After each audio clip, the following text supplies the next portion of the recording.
High বন্ধুরা, তোমরা সবাই কেমন আছো? আশা করি ভালো আছো। আমি আবারও চলে আসলাম পুরীর তৃতীয় দিনে। এই যে টোটোয় করে আমরা যাচ্ছি এক জায়গায় ঘুরতে। একটু দেরি হয়ে গেছে, মানে সন্ধ্যা হয়ে গেছে প্রায়। তো আমরা যাচ্ছি আজকে, দেখতেই পাচ্ছ জগন্নাথ ঠাকুর। এই যে আমরা আজকে এখানে এসেছি পুরীর বৃন্দাবন, যেখানে পুরো বৃন্দাবনের মতন সব কিছুই আছে। তো আমরা যখন গেছিলাম তখন সন্ধে আরতি হচ্ছিল।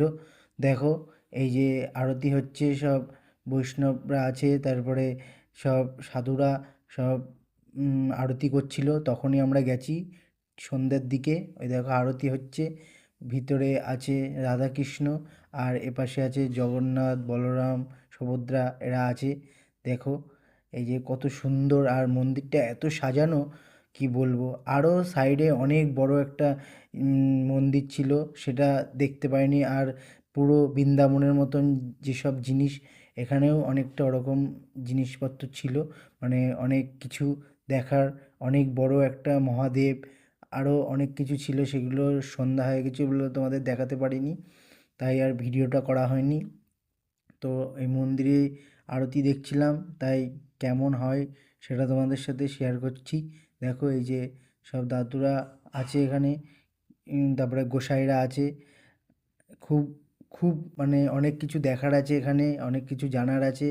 তোমরা আসলে সব দেখতে পারবে, ঠিক আছে? দেখো, এই যে আমি জুম করে দেখাচ্ছি ঠাকুরকে, ঠিক আছে, আমাদের রাধাকৃষ্ণ।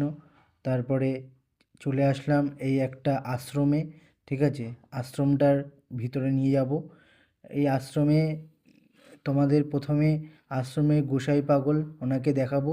তারপরে চলে যাব, তিনজন পাঠ করছিল সন্ধ্যাবেলায়, সেটাও তোমাদেরকে দেখাবো। এই দেখো, তিনজন পাঠ করছে। এই যে আমাদের ওই যে পাগল, গোসাই পাগল, যে তার আশ্রম কি নিলিবিলি, কোনো আওয়াজ নেই, পুরো মনে হচ্ছে কেউ, তিনজন যে পাঠ করছে বোঝাই যাচ্ছে না।